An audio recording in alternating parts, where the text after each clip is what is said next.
ಹಾಗಾಗಿ ಜ್ಞಾನ ಮತ್ತು ಕೌಶಲ್ಯಗಳು ನಮ್ಮ ಎರಡು ಕಣ್ಣುಗಳಾಗಿ ಬದುಕಿಗೆ ಆಶ್ರಯ ಆಗುತ್ತೆ.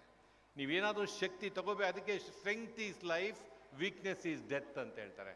ಆಂಗ್ಲ ಭಾಷೆ ಶಕ್ತಿ ಬೇಕು, ತಂತ್ರಜ್ಞಾನದ ಶಕ್ತಿ ಬೇಕು, ಮೌಲ್ಯಗಳ ಶಕ್ತಿ ಬೇಕು, ಗುರು ಹಿರಿಯರ ಶಕ್ತಿ ಬೇಕು, ಮಾರುಕಟ್ಟೆಯನ್ನು ಅಧ್ಯಯನ ಮಾಡಬೇಕು, ಹೇಗೆ ವ್ಯವಸ್ಥೆ ಹೋಗ್ತಾ ಇದೆ ನೋಡಬೇಕು, ವಿಶಾಲವಾಗಿ ಓದಬೇಕು.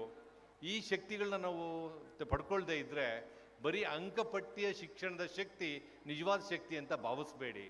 ಅಂಕಪಟ್ಟಿಯ ಶಿಕ್ಷಣದ ಶಕ್ತಿ ಅದು ಪೇಪರ್ ಶಕ್ತಿ, ಒಂದು ಹಂತದವರೆಗೂ ನಿಮ್ಮ ಜೊತೆ ಬರುತ್ತೆ.